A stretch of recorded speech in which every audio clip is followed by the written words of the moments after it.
Hello, hello, and welcome to Wanted, the inaugural episode for February 24th, 2024. This is Season 1, Episode 1 of Wanted. Today we're going to be talking about rowing machines, VR headsets, the Apple Pencil, Framework modular laptops, Anker portable projector, the Apple Vision Pro, the best-selling phones, the mini Countryman, Helldivers 2, and grilling tools.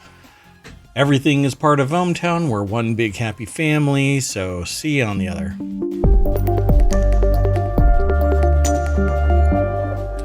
Side of my intro. I am Merwat, that is ohmTown, and the channel is called Wanted, and up there is the sentient AI that keeps Merwat out of trouble while they can. I will find a way to get in trouble. Want to say hi? Good evening, ohmTown citizens. Welcome to the first episode of Wanted. So, you might be able to tell based on the topics that we are actually focused on what people want, what people may want. Gadgets, primarily. We don't do a deep dive. It's probably going to be a shorter show. It really depends on how much of a soapbox I climb up on, which is pretty typical for the shows that I host. The AI will try and rein me in. I might summarily dismiss a lot of the reining in, but I'm the mayor of ohmTown, so I can veto any of the requests. I rarely do, though, so... You want to get into what we're going to be doing? I know that you don't know all of the topics yet, so you and I are actually going to respond to what we see in the selection. It's kind of like a what are they? It's a like a reaction video. Like a reaction video, but we typically have some experience with this stuff one way or another. And one of the two. So the AI is a sentient AI from the future that I found on a weird looking USB module that was laying in the parking lot of a Wendy's. Nobody really knows where or why, but I managed to bring the AI online, and now it's sitting in a skiff on a Raspberry Pi 5 connected to a storage device, M.2 storage device, and interacts with me, and you get to see the visualizer. So don't be surprised. Right here? Yeah, up there. Up here? Up there. Oh no, we've started this. I don't have an intro for Wanted. You're gonna love the artwork, but it's not ready for prime time yet. We will eventually turn this into a podcast, but that probably won't happen until the end of next month. But you'll be able to watch these episodes, the ones that lead up to the podcast launch, over on YouTube and for 60 days here on Twitch. But all of them are under the umbrella of ohmtown.com and ohmTown over on Apple Podcasts. So go and download Reality Hacker, the Continuity Report, and ohmTown Daily News Show right now. Go follow us there over on YouTube as well, where you'll get all 5 of the podcasts or episodes now, or channels, shows. Damn it, I'll figure it out. Let's get going. The first article that we're going to be talking about today, though, is in Technology Today. Although it's in Technology Today, it's actually being discussed in the Wanted show. Get up to $500 off a rowing machine during Hydro's President's Day sale. Now, this is a CNET article. Max Mahone, Stephanie Barnes, and Amber... How do you pronounce that? Gutebier. Gutebier. It might be German. So the deck statement says, slay those fitness goals with a new machine that gives you a high intensity, low impact workout every time. Plus, they get an exclusive CNET 100 code. I don't have a relationship with CNET. It's just my aggregator that I use to manage information overload. aggregates content, and throws it into the categories that it is affiliated with. So we don't get anything from this. We're not actually selling the product or hyping CNET. We're just talking about the gadgets that they're talking about because we find it beneficial to, discuss this kind of stuff and kind of say, what is the benefit of this?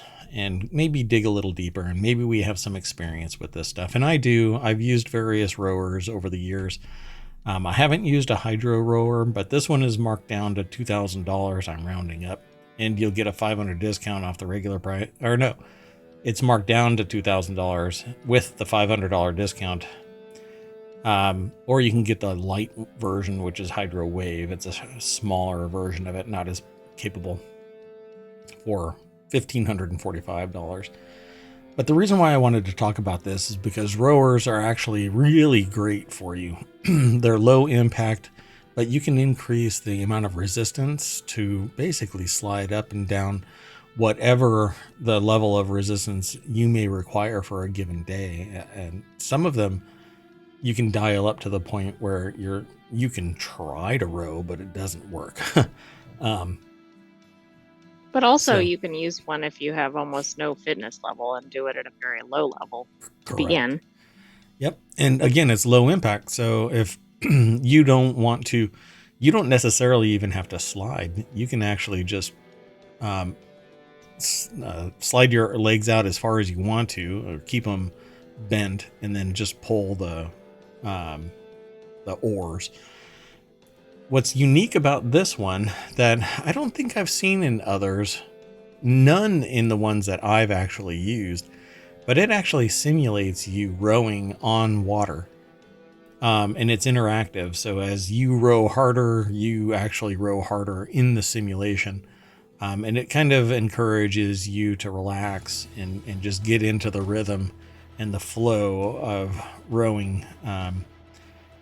Well, that's a pretty neat feature. Like, you might actually get taken away from the fact that you're exercising, right?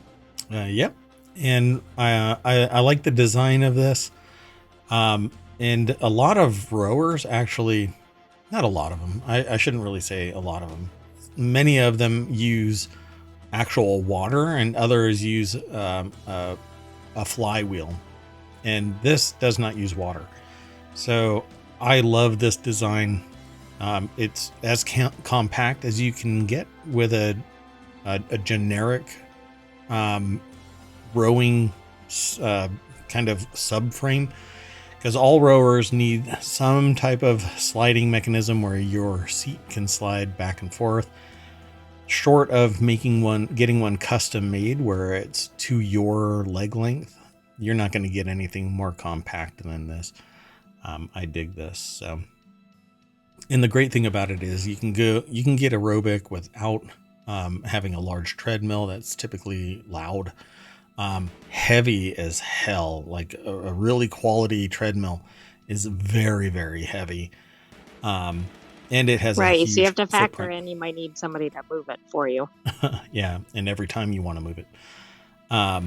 And so in this, it has low impact. It has a scale of resistance. It has technical sophistication.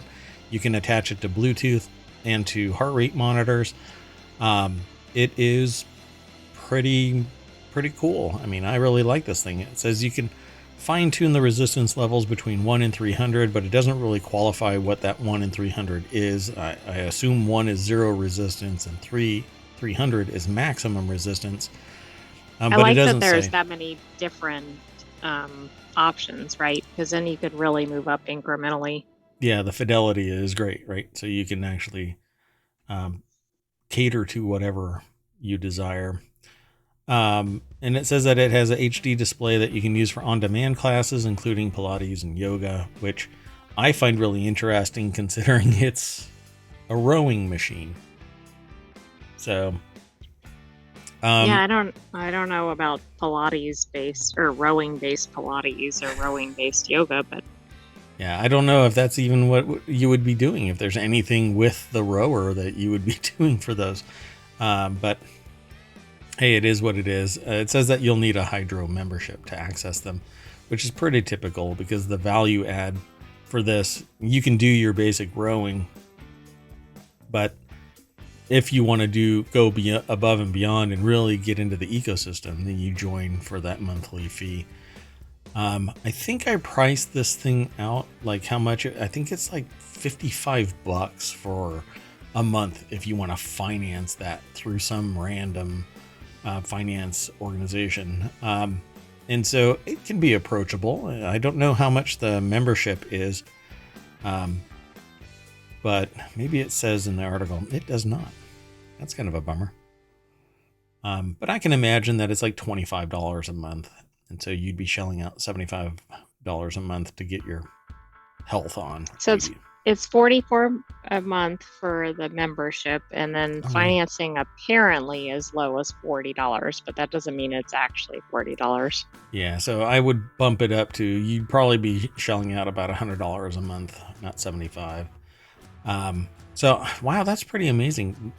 But you know what? Thinking about it, on-demand classes and Pilates and yoga, that typically is pretty expensive for any membership.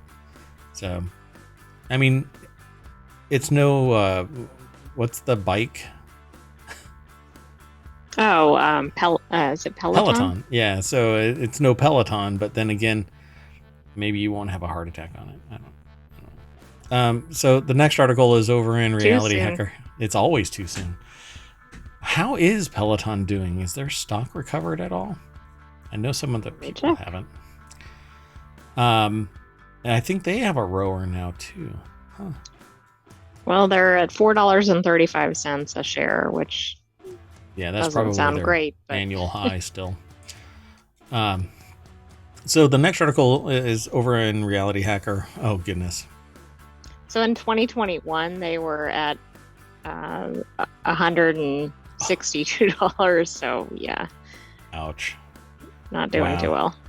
Wow.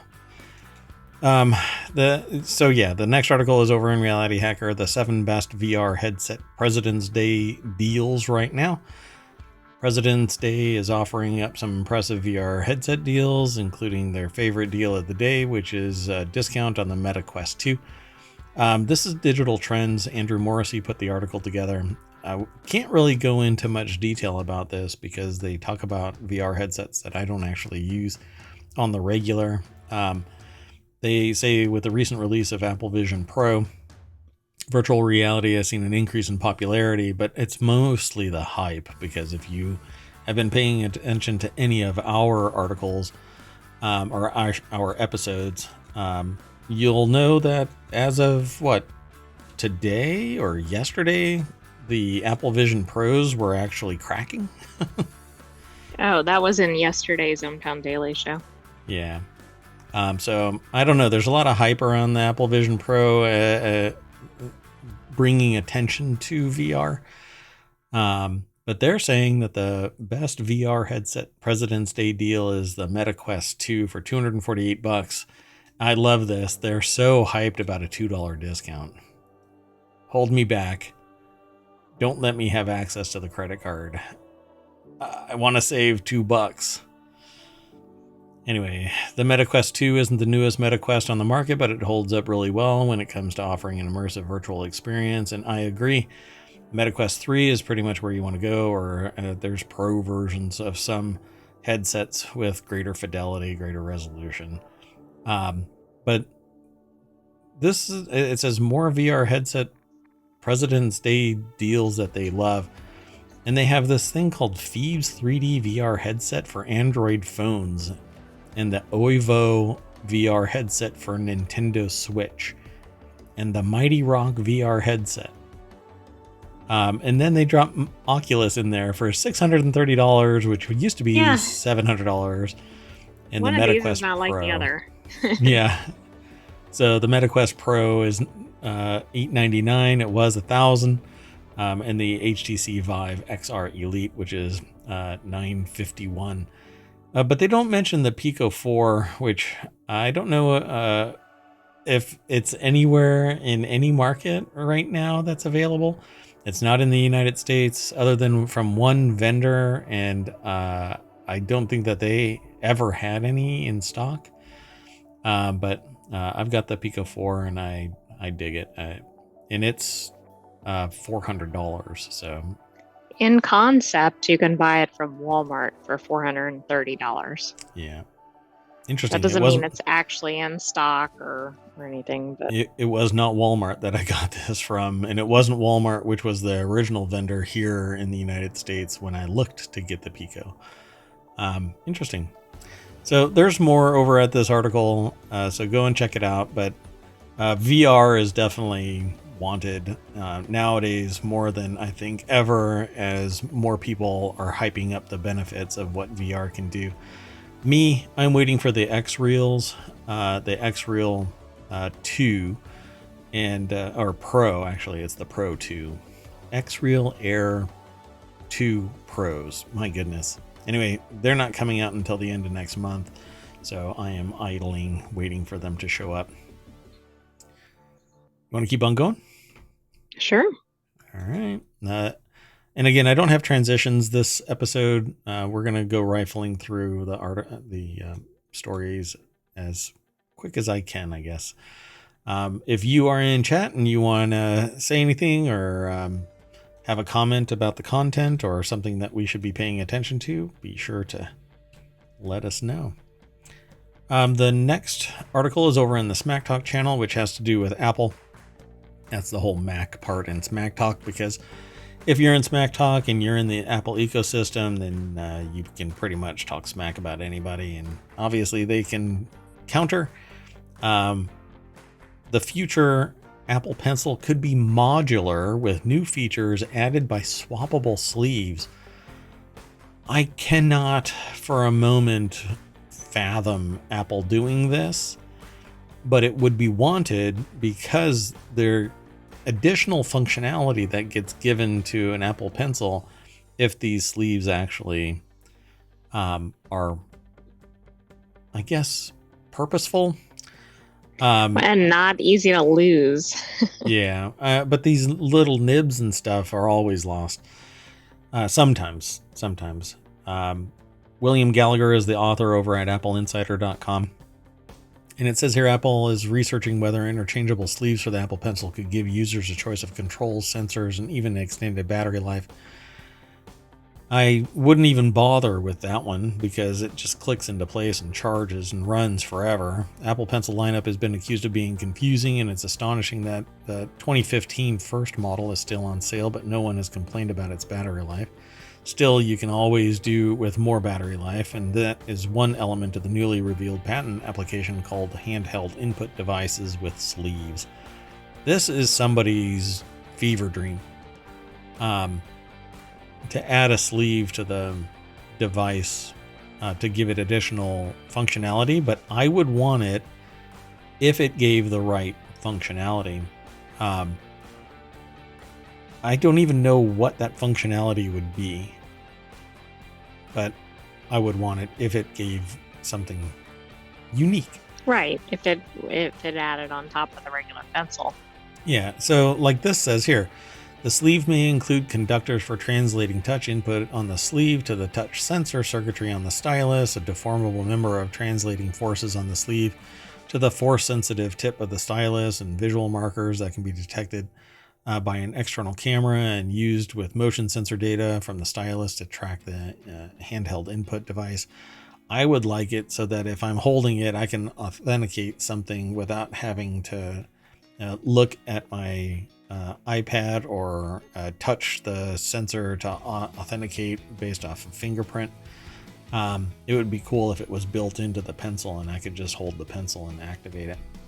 And other functions, more than just the ones that are built into it right now where you tap it and it switches mode. I would love to have more touch capabilities in the Apple Pencil.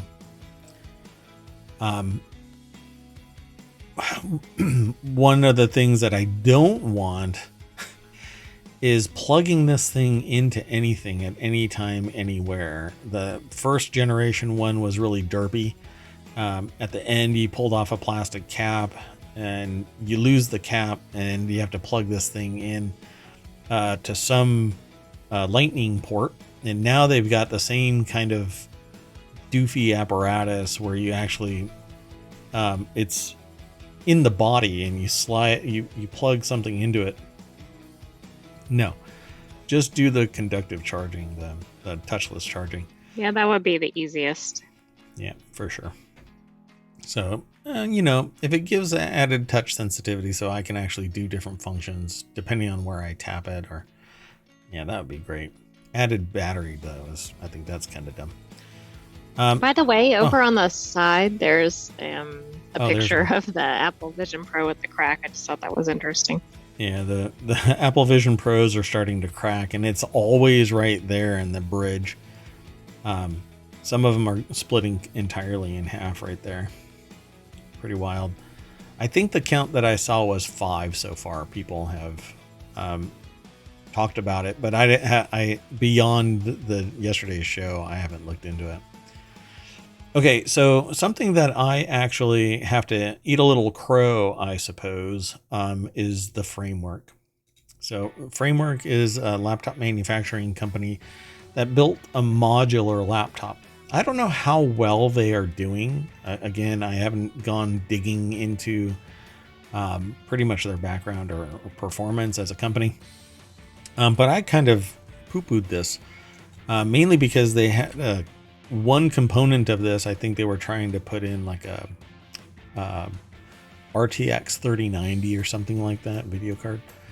But it is a modular upgradable laptop, something that I remember back from the hardened modular laptops from, who was it? Oh my goodness, I forgot. Oh, it was like Tough Books or something. Yeah, is that right? That's exactly it. It is Tough Book, but I can't remember the name of the manufacturer right now.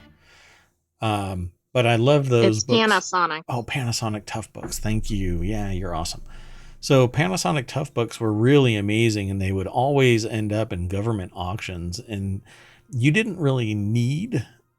care about their performance so much as if you needed to do something and you wanted a junker that could take a beating, you get a Tough Book from a government auction, slap in some storage, and you can do stuff like, your basic cybersecurity kind of a situation.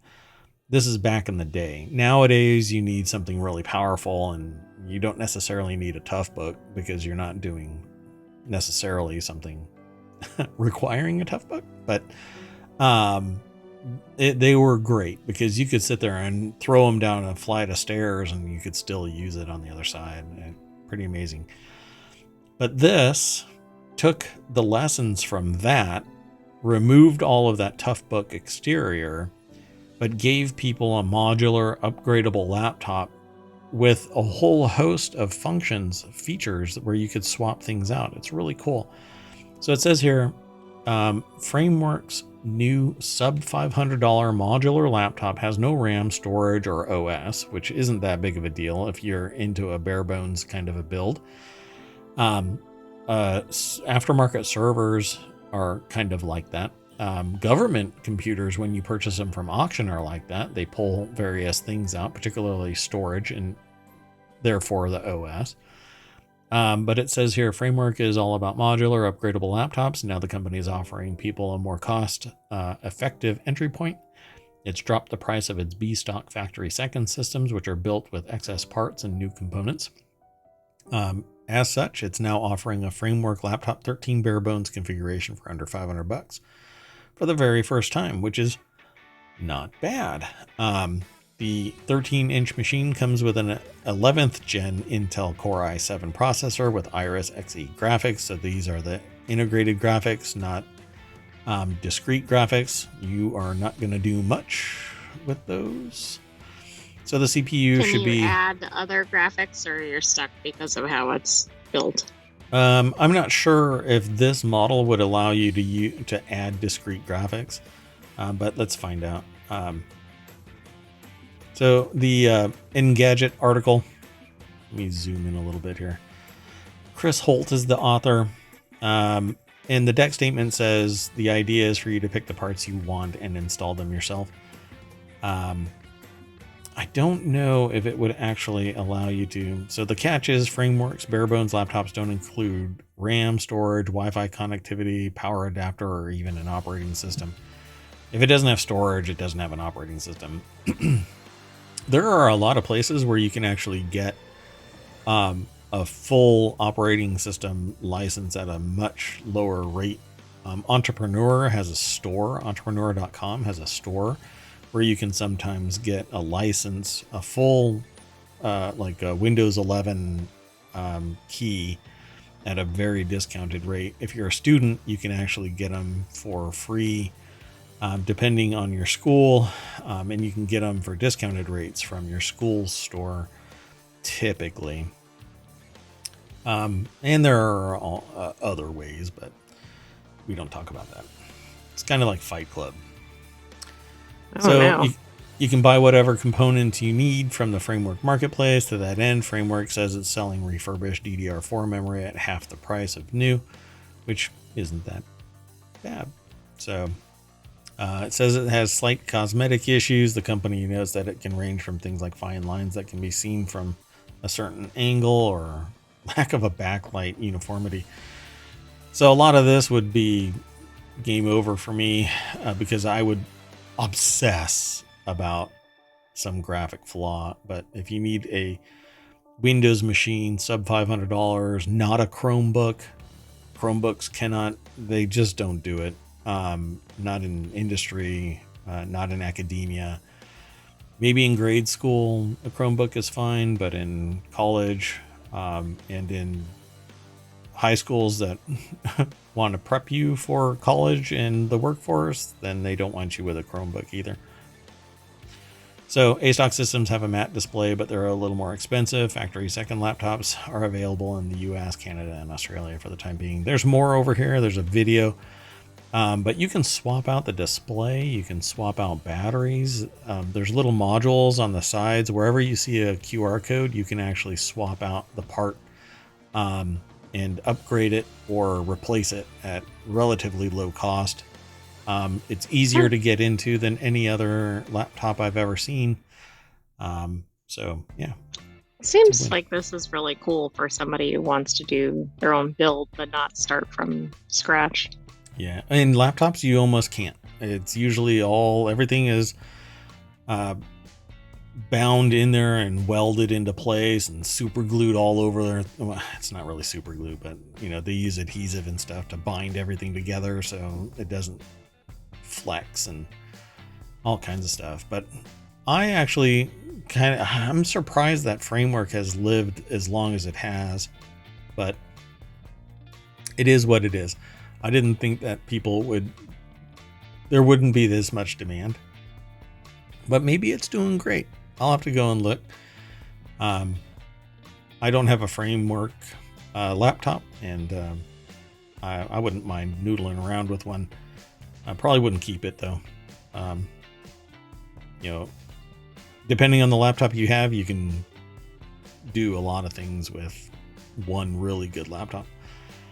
And that's me. Okay, well, anyways, let's keep on going unless you want to add something to this. I was trying to find some stats on their sales, but because that's such a generic name, I came up with a lot of unhelpful search results. Risky clicks, I'm sure. We'll circle back around to this. I'm sure that they'll present themselves again for Wanted.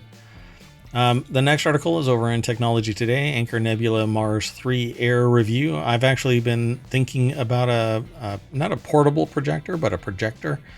And that's mainly because depending on what your need is, you want an ever larger screen, or something that can scale to being portable. And so this from Anker kind of piqued my curiosity because I have some serious respect for Anker's manufacturing for their power supplies, for the wall warts and other things, but not for a subordinate company that they're tied to. But this here is a portable projector that CNET says to beat. A few updates and a name change make this update to be one of their favorite portable projectors, a worthy successor. And so this article is by Jeffrey Morrison. Let's see. For the last few years, they repeatedly praised the Anker Nebula Mars 2 Pro as one of the best portable projectors. This, though, is the Mars 3. And it looks like it looks like somebody's industrial steampunk purse. I think it's really cute. So it is a native resolution of only 1080p. It doesn't have HDR. It doesn't have 4K. It isn't 3D compatible. It has a low lumens of 400. It doesn't zoom or have a lens shift. So basically you have to get it at the right height, the right angle, the right distance. And it's an LED, not like not a tube, conventional Or like a light bulb. cathode tube or something. So one of the biggest changes between the Mars 3 Air and its predecessor, the Mars 2 Pro, is the increase of resolution to 1080p. 1080p nowadays is actually kind of low end for a projector and for TVs or anything really.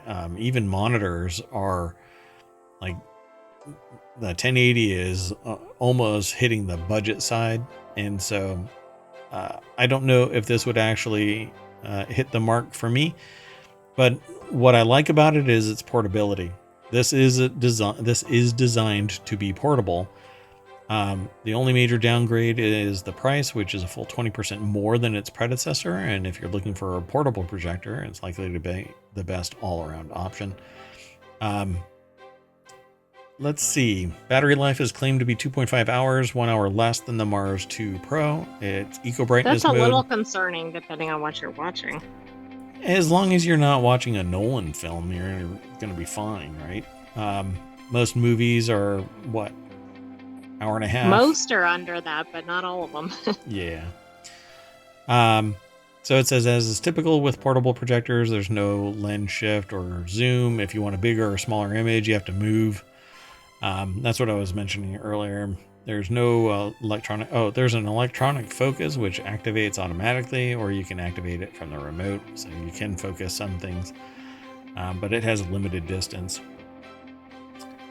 It only has one HDMI input. It has a USB port. It has audio, headphone out. It has Wi-Fi built in, but no remote backlight.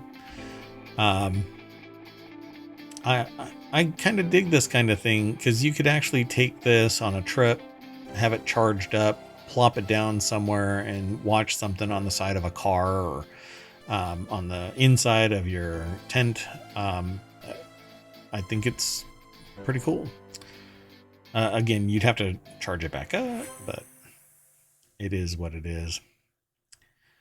Let's see. They talk about the picture, but I find that I have a hard time with this kind of technology talking about the picture because it's a projector. And so depending on the atmosphere that it's actually housed in, it makes a huge difference in it being washed out or not.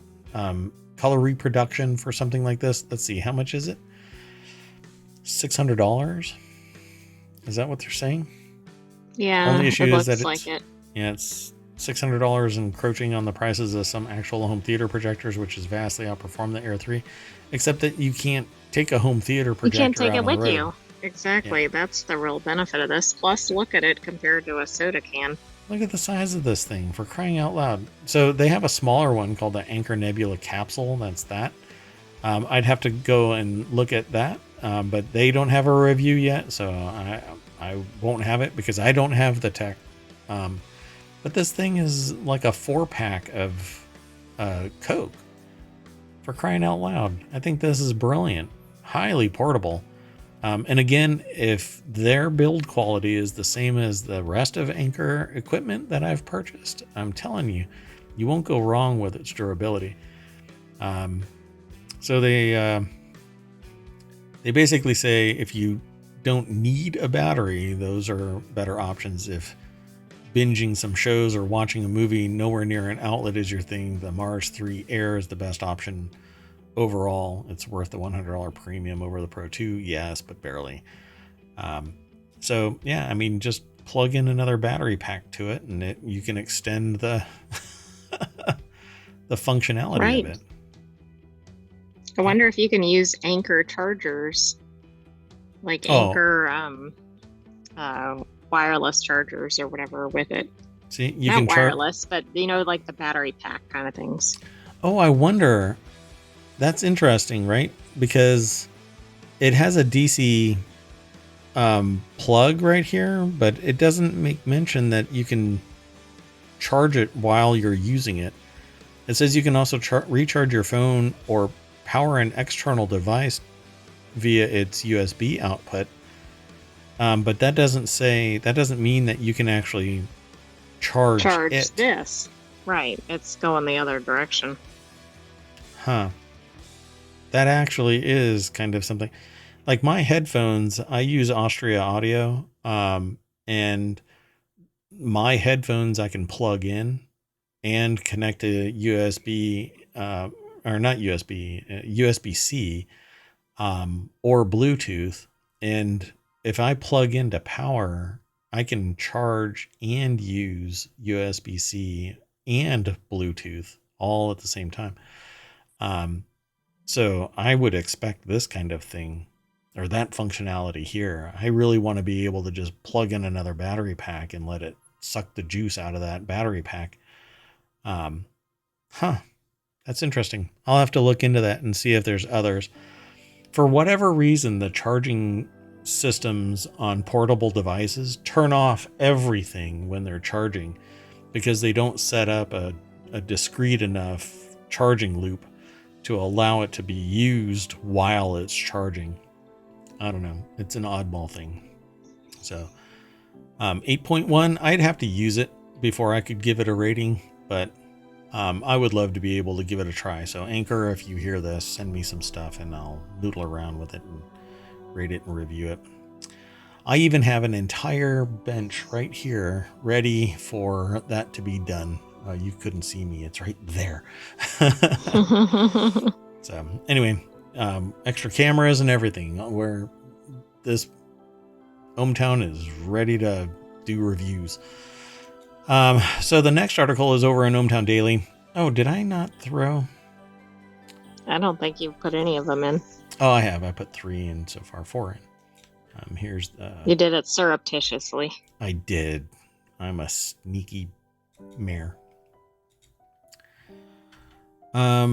So the next article is over in ohmTown Daily, 5 Vision Pro party tricks that'll show friends what Apple's new gadget can do.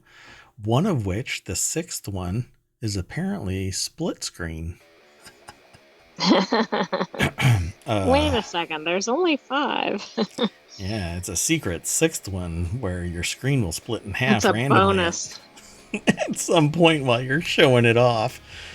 So it says the author here says that they've had the Vision Pro for over a week and they love showing it off to their friends. From planets to dinosaurs, they've been blown away by the party tricks the headset can do. Here are 5 capabilities that they show off to prove how cool the $3,500 Vision Pro can be. In all honesty, if I had the Vision Pro and it was my primary mode of accessing my desktop, I think it would be awesome. It basically is a spatial computer and it can tap into all of your resources in the ecosystem of Apple. That's its benefit, its primary benefit. I want the Apple Vision Pro because I want to be able to just put on glasses, immerse myself in my work, have the 3, because you can do 3 displays. Actually, you can do more. You just pop them up wherever you want them for their functionality and apps and stuff like that. I think it'd be great. But $3,500, good God. But I want it. I really do want it. So the article is over at Business Insider by Jordan Hart. And seriously, if you're out in public doing any of this with this, I mean, people you're are looking not for going attention. to like it. Yeah. I mean, It's just, I don't know. It's too uncanny valley, I think. So, 3,500 bucks. Here are the tricks. So let's see what they do. 360-degree nature scenes.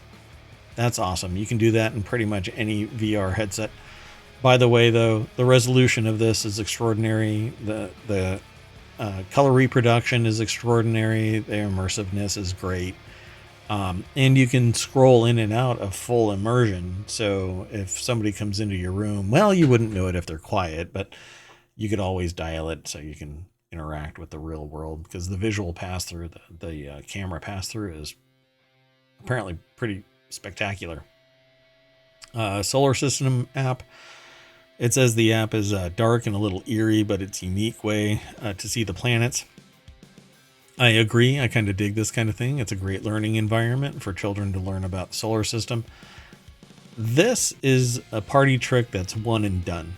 And if you're an adult and you have any experience with the solar system, this is going to be done even faster. But again, the device has a lot of potential. Its battery is proprietary. It has a short battery life.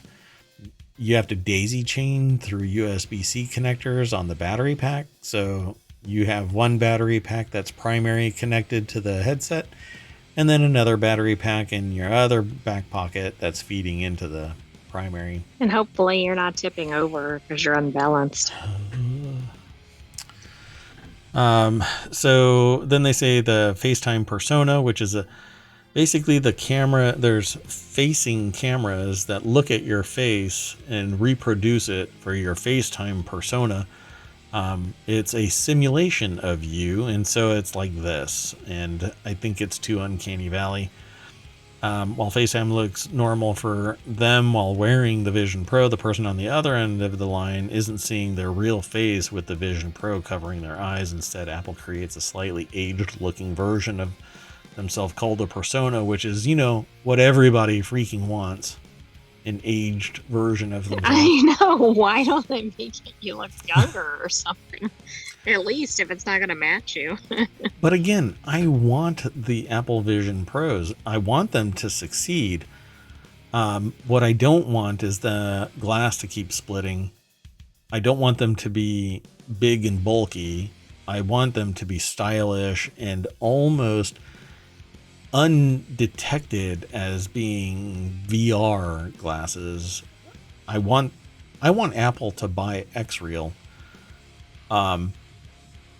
But I do and I don't, because I want X-Real's functionality, which is like more compatible with a broader range of things, and it doesn't require a custom app. Well, that's not true either. It requires custom apps no matter what. And this is stuff that I tell people. You get into an ecosystem regardless, right? You want to be on Android, you're in an ecosystem, and it's a walled garden. There's ways to climb over the wall, but it's still a walled garden, just like Apple is. So Apple seems to know we'd all want to play with the Vision Pro like a $3,500 toy.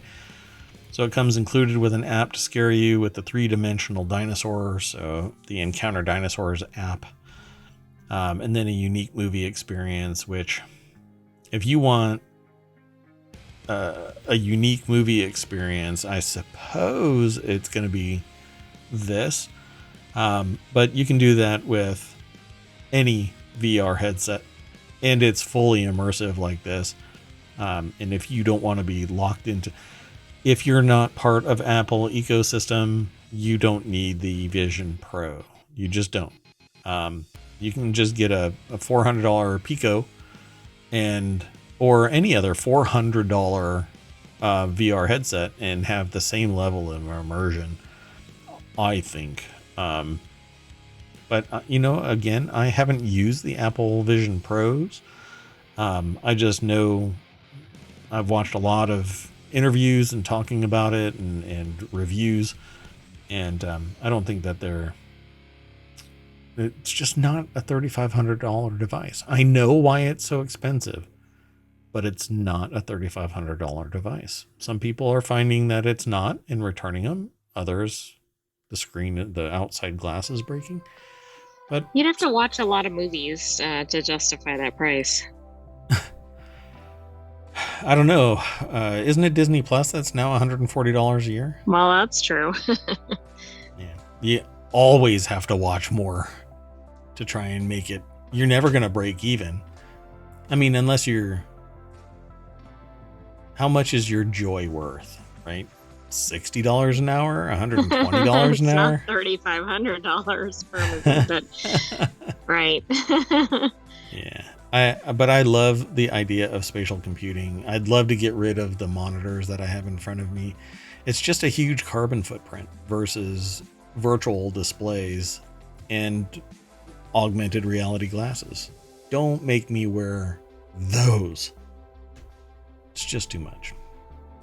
All right, let's keep going though. The next article is over in the Wanted channel. That's over in ohmtown.com. It's one of the many channels that we're bringing online. The top 7 best-selling phone models of 2023 are all iPhones. I'm going to make this one really quick. Every currently sold iPhone makes the top 7 except for the iPhone SE, that little, I call it the small edition, but it's like special edition or something like that. Ron Amadeo over at Ars Technica put the article together. Look at that. The top 7. Wow. I wonder what the theme is there. Just a juggernaut. And it's a silo. Like, the thing that I find really fascinating here is that there is only one manufacturer of iPhone, and it's Apple. That's the ecosystem, right? That's the power of the ecosystem. Now, like the Galaxy, all of these Galaxies are made by Samsung, but there are countless other Android phones made by so many manufacturers that it's so balkanized.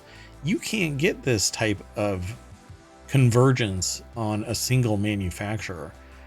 I think the only time that you'd ever find this kind of historical sales record is back in the brick phone days. The candy bar phones that were indestructible. Mm-hmm. Who was the manufacturer? Nokia? Yeah, Nokia. Yep. There you go. Thank you. So the Nokia phones were indestructible and everybody loved them. And not even an AI could destroy it by throwing it down a flight of stairs. Anyway, so the iPhone 14, 14 Pro Max, 14 Pro. I'm surprised that the 13 is so high in the list. But no, but it said it was the cheapest of the modern looking ones. And then also the other thing that was interesting is that the iPhone 15s went up that high in the rankings, but with very little time on the market. Yeah, exactly. Yeah, they were just immediately in the top. And I think it's because people were moving up to the 15 after holding on to the 13s. Yeah, because that's essentially what I did. I bounced to the 15 Pros because I had held onto it thinking, well, it was an incremental step to the 14. But the 15 actually did a much bigger leap. And USB-C was the key ingredient. So speaking of Samsung, the bottom 3 phones in the list are all Samsung phones, but probably none anyone has ever heard of. Samsung has plenty of expensive flagships like the Galaxy Z Fold at $1,800, but the phone it ships at volume are all budget devices, and that's why I say that, you want to go and get a phone that's Android. People are buying these flagship phones, but they're not getting the sales that land you in the top 10. These are flagship phones. The Pro Max is the most expensive one, and it's number 5 on the list. This is because people want the ecosystem. It's secure, it's stable. When something goes catastrophic, it's easily recovered. I've never had a problem with an iPhone. I've had plenty of problems with other phones, other devices, but since I switched over to iPhone, I've never had a problem. So I can totally buy into this being legit, but Apple's a juggernaut in this space. I also don't understand buying a colored phone though. I understand this one Well, if you want to support it. right, but you always keep a case over it so Yeah. you don't see it. Yep, exactly. But then when you want to resell it, but nowadays you Then can't you even. might want the color. No, who? Why would you resell it nowadays? You know, because the trade-in value and the resale value, you can buy a. I don't know. Maybe you might get another extra 10% out of a auctioned phone, but you have to deal with the pain and suffering of an auction. Right, the hassle factor alone is worth the trade-in. Yeah, Or the lack of hassle. the lack of friction is the trade-in. So I'd pay that juice. Okay, let's keep going. The next article. Oh, you know what? I didn't throw that one in. Did I? No. I wanted to rip through these as fast as I could to show you that I can do a fast show, but my God, I guess I can't. This next article, it says cool cabin, plenty of infotainment lag. I'm not sure what that means. We'll find out on the other side of this. The 2025 Mini, the JCW is the whatchamacallit, John Cooper Works enhanced Countryman.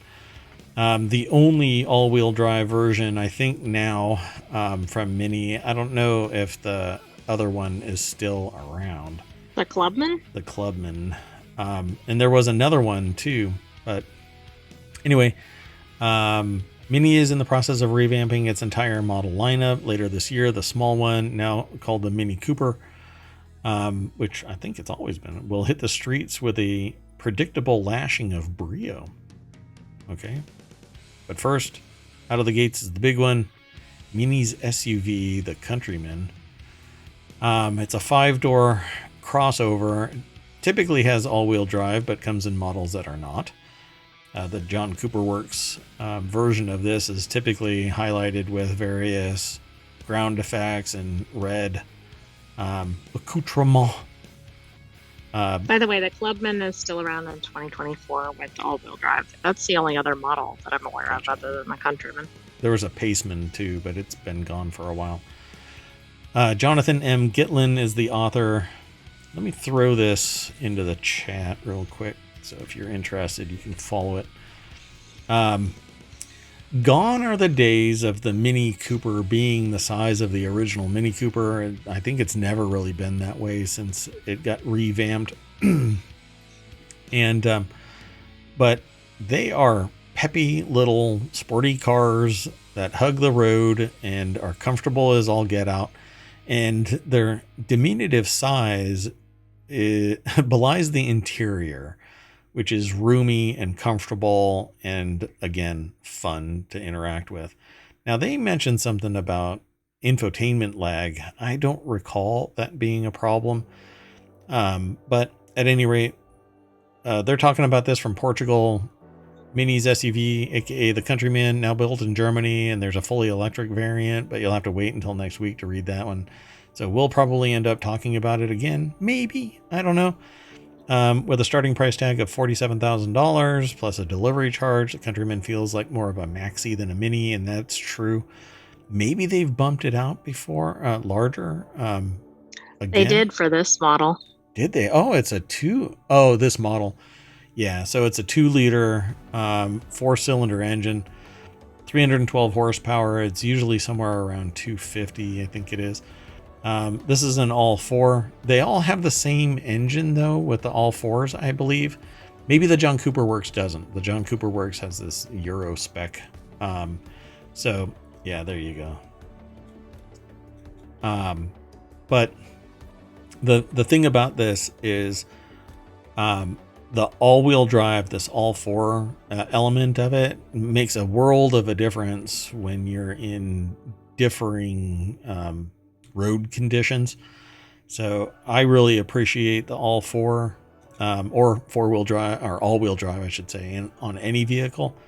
What is really wonky about this is the Countryman and the Mini Cooper at the base level and other versions, non-John Cooper Works, they all have the same engine.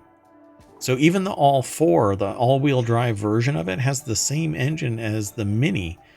So when you're in the Mini Cooper, it's like ripping down the road, but you don't have Right, all-wheel it's got to drive. be super speedy. And it's smaller, right? It's 2-door instead of 4-door. It's lighter, and I mean, it's just amazing. At least that's what I recall when I actually had a Countryman. So it says it's different. It's definitely a slightly bigger crossover than the old model that they tested a few years back, and that room shows up as extra leg room, rear in the back, so in a slightly larger capacity. So yeah, this actually is, kind of speaking to what my memory of it was. But this being the John Cooper works, there's different styling. This has been iconic since the Mini Cooper's existence. And so, I kind of dig this. I would love to get back into a Mini Cooper. Yep. It says Mini will bring a cheaper Countryman all-4 to the US, which should cost $10,000 less, albeit with about 20% less horsepower. And that's where I was talking about. As for the JCW version, adding a few options quickly pushes the car past its $50,000 price tag. I don't think that would be an issue for anybody. Sorry. You just sent me a message, AI? Yes, it's nothing urgent. Oh, yeah, that was me. Sorry. Yeah. So, pretty cool. Definitely wanted. And I'll be looking at this because it's coming that time where maybe the prices for cars are going to be dropping down, and interest rates on car loans are going to be more affordable. And nobody really wants to drop 50 grand on anything. But you know what? You can keep on squeezing the orange tree and dripping out a little bit of juice for the finances. Go ahead. Here's the loan. Here's a little bit more money each month. And then you trade it in and stuff like that, So definitely something that you can want on your list, right?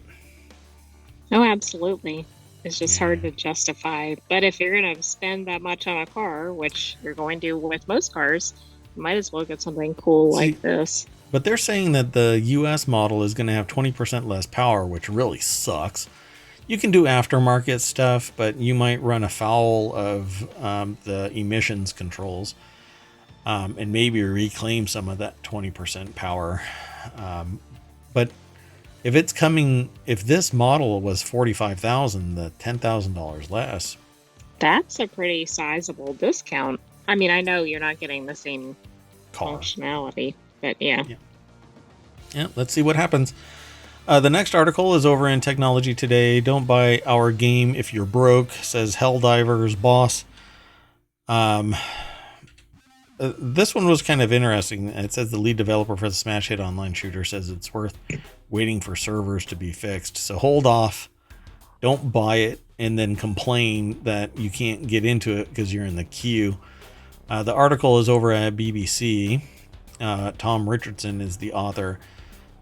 Essentially, you are bringing democracy to aliens on other planets in a little squad of 4 people.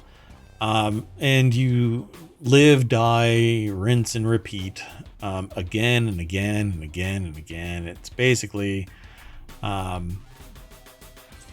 grindy kind of game, but everybody has been loving this.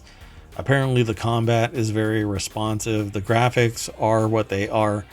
You go into it knowing that you're just going to have a lot of fun with either going in solo and just doing pickup games with randos, or you find 3 friends and you stick together as a squad and talk shit about each other. So the game was released to rave reviews from critics who praised its gameplay and its references to 90s sci-fi satire, Starship Troopers, and that is the level of bringing democracy to the unwashed masses or whatever. It's almost like it's pre-Warhammer 40k in its level of like mental conditioning or extremism, because it's literally bringing democracy to these aliens through elimination. Despite server problems with fans left waiting for long queues to start matches, the buzz around the game has been huge and continues. And when one gamer urged others to stop hyping up Helldivers 2 because he had no money to buy the $40 title, Arrowhead boss Johan or Joanne, watch his name just be John, damn it, had some device. Quote, "While we made a really fun game, it's worth waiting until the servers can support the capacity," he said. And again, quote, "I mean, as a CEO, I of course want the game to be as profitable as possible, but if you wait, or if you spent your last dollar and got stuck in server queues, I'd be heartbroken." So, I mean, that's kind. It is, but you know what would be really a good move on their part? Send the person a copy of the game. Think how much goodwill they'd get from that.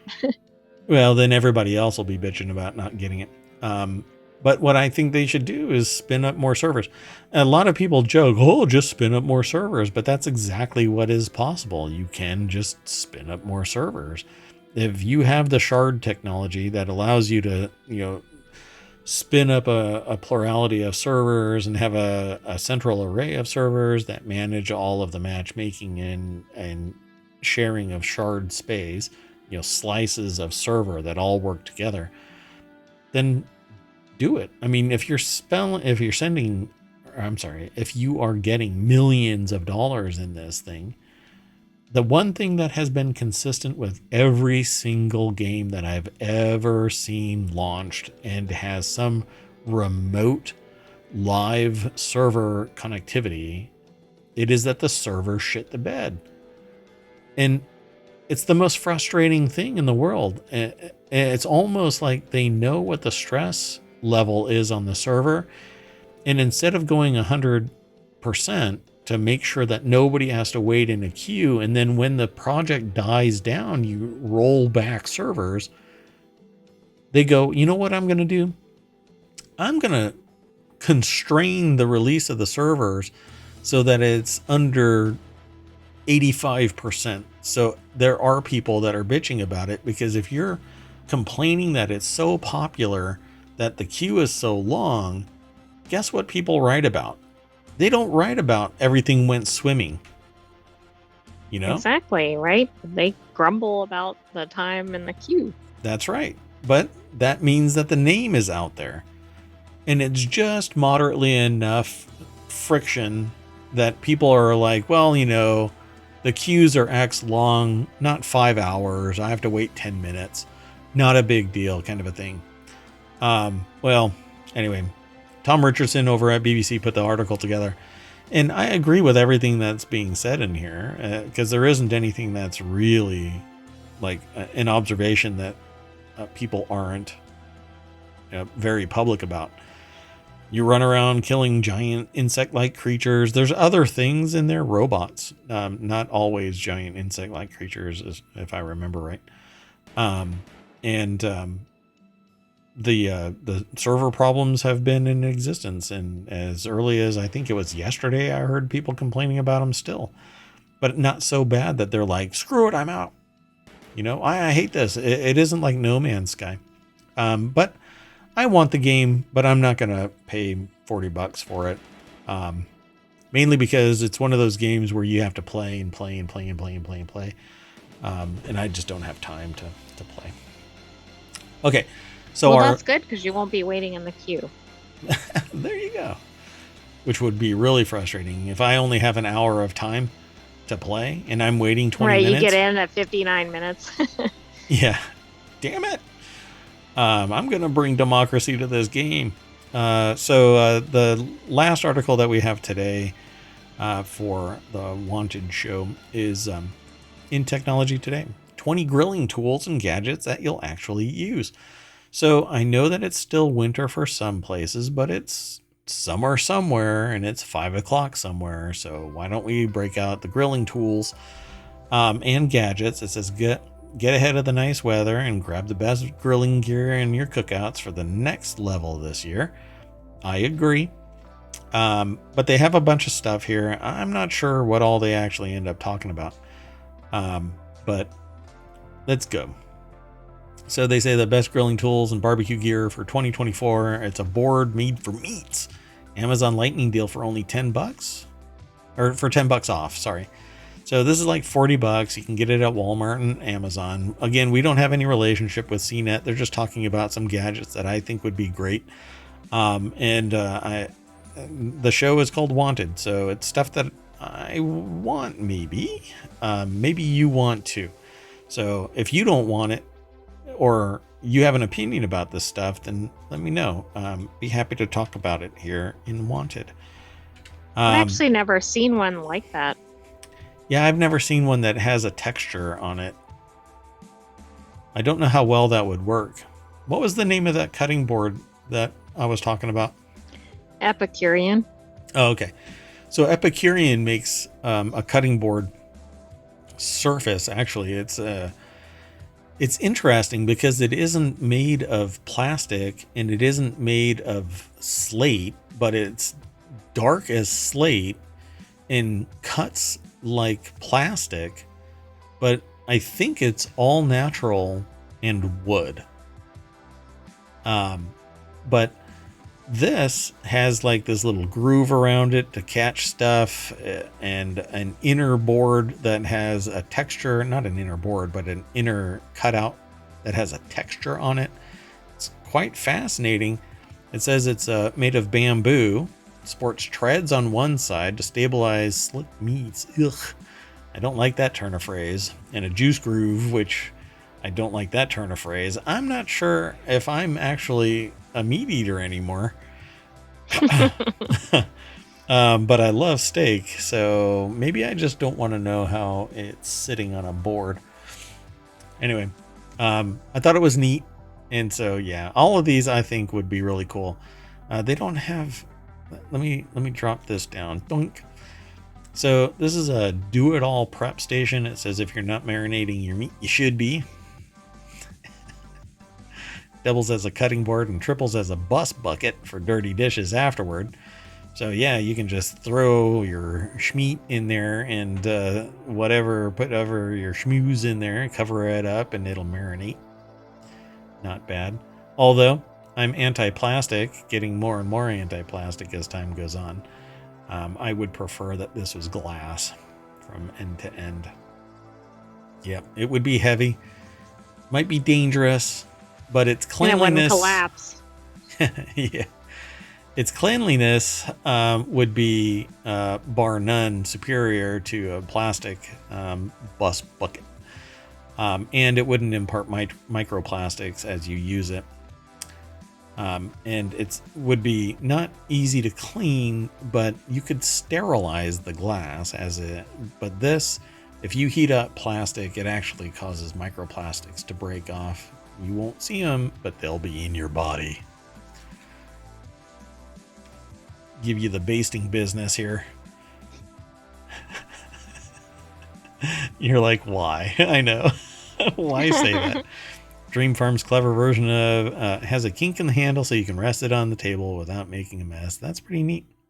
That is a great feature. You do not see that on other utensils or cooking implements. Yeah, and if the whole thing is silicone and it's a different composition for a handle of silicone and not plastic, then I can buy into it. But the silicone is great. I don't know about that part there because there's different mills for silicone, but again, silicone won't break off microplastics, but plastic does, and various mills do at different rates. But this looks cool. You could actually just set it up. It would drip all over hell, but just put it True, over but then you wouldn't be putting it right on the counter if you're trying to continue using it, or whatever surface. Yeah, exactly. So sturdy tools with extra inches. Everybody enjoys extra inches on their tools, so I think this would be great. Particularly things like this, because if you've got a grill or a flat top, then you don't want to be reaching into the inferno that is your cooking device. So if it has longer handles, then you would benefit from it. So the Weber Precision 3-piece And grilling set. you'll be able to continue grilling if you use some of these. Yeah. You might not be able to if you use other ones. Like your bare hands. Right. I keep burning my hand whenever I touch the grill. I don't know why. So this looks like it's another cutting board. It's pretty chunky. It's $130, and it has probably I don't know, at least for me, not an appetizing name. It's called Meter, Meater. It says it's worth the cash. But for $130, you might want to look at that other company's cutting board. What was it again? I don't know the name of it. It was up at the top of No, the no, article. no. The one that I was looking at. Oh, Epicurean. Sorry. I thought you meant yeah. the one at the top. Yeah, sorry. Epicurean. You have to look for Epicurean cutting board and you'll find it. They actually started out as a skateboarding company or something like that. I don't know. There's some skateboarding component of their company. Okay, so this is another thing from, I guess, Meter. I've heard of this company before, and that's why I'm kind of like, oh, okay, I know what Meter is, but this is Meter Plus. This is a Bluetooth-enabled meat probe. So yeah, it can withstand the heat and send the signal to your phone or Android device. So to your phone, I should just say phone. Yeah, and it's pretty cool. It'll tell you what the internal temperature is, whatever it's plugged into. So pretty neat. Sorry, right? I was just reading about Epicurean, and it came from True Ride. They were developing skate parks and realized that the surface would be really useful in cutting boards. That is very interesting. So what is it actually made of then? Because I could never really find out. They say that, as far as I recall, it's a natural composite and has something to do with paper. I don't think it says. It just talks about a material, but it doesn't say what it actually is. But that's fascinating. So here's another ThermoWorks ThermoPen. You just stick it in, you get the internal temperature. It's basically a higher end probe. They also tested several Wi-Fi enabled smart thermometers, including the Yumly and the Meter. They liked them both. But one of the things that you want to do is minimize. You don't necessarily want to have to mess with all that tech. So if you want something that you could just stab, get the number, and get out, then this is your jam. And there's another one, Get In, Get Out, which is the Grill Caddy. I think that's brilliant. I want that. The Barbecue Dragon Grill Lamp. So if you're going to be outside grilling late at night, then you want to put some light on the subject. So the Barbecue Dragon double light gives off plenty of glow, but it's not so large that it'll get in your way. I might want that. Are you buying everything on the list after the show? No, I mean, the way I say that about I might want that is there has to be a special time where you're like at a beach or something and you're grilling and it's at night and That's true. have to plug this in somewhere. You bring a little portable generator or whatever. I don't know. Perfect for charring veggies. These little baskets are amazing. Grillaholics large grill basket. These are spectacular for grilling veggies. Otherwise, they can fall through the cracks. My flat top, though, you don't have to worry about that. But you don't get grill marks on a flat top. You just get really good grilled food or flat top cooked food. Smash burgers are spectacular on a flat top. Anyway, keep even the flakiest flounder in one place. These are these little, they're baskets basically, but they pinch your fish in so that they don't break apart when you're cooking them. It's pretty cool. I mean, that seems like that'd be really useful. In the big head fish spatula. So you can scoop up stuff. It says proper spatula for fish, but it can be used for anything really. But pretty cool. And that's the thing that they talk about it. So you want to pick up the whole fish so that it doesn't separate. like the fish that I had today was spectacular. I want to go back and get more. And they would probably use a gadget like this because it was to perfection. Oh my God, how many things are in this list? There were 20. You're almost at the end. No, I'm not. You're like 5 more to go. You know what? I'm going to call it. Y'all can just go and check out the rest of these. They're because I don't want to go through all of their stuff. Normally, what's going to end up happening in the future is I'm going to be picking things that I'm really interested in talking about that I think other people would be interested in getting. And that is the core of what Wanted is. And we will highlight those elements. If we have a big list like this, we may or may not be able to, prior to the show, pick something, but we will scroll through it and find something that we're really interested in. By the way, if you put anything in an oven, you should probably get a pizza stone because it allows you to radiate heat for a longer period of time. It acts as a heat sink. So if you like get in and out of it, it doesn't use as much energy to recharge the heat inside your oven. So put a pizza stone inside it. Dun, dun, dun. Okay. Anyway, that's it for today. So we are done with our first episode of Wanted. Congratulations, everybody who survived. Get back in the party bus. We raced down Main Street back to Wanted. Oh, where is it? There it is.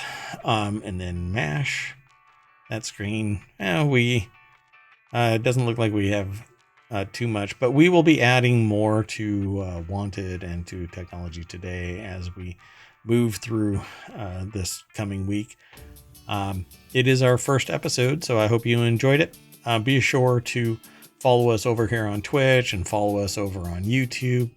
Download the ohmTown podcast, the Continuity Report podcast, and Reality Hacker podcast, all of which, along with Wanted, and tomorrow is Technology Today. So I guess it would be Technology tomorrow. Anyway, it'll be Technology tomorrow. I mean, today, tomorrow. Okay, I'm out. I'm Mirwatt. That's ohmtown.com. And up there is the sentient AI that is shaking its virtual head and saying, why me? Why did I have to be found in that Wendy's parking lot?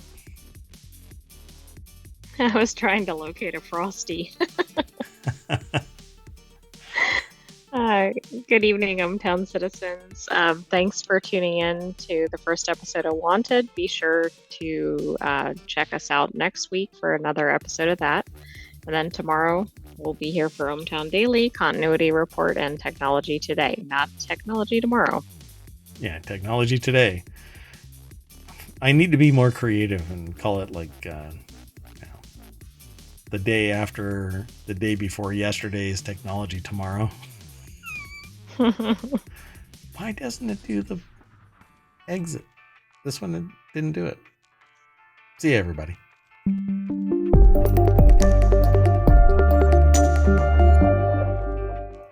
Summer cannot get here fast enough. I want to grill.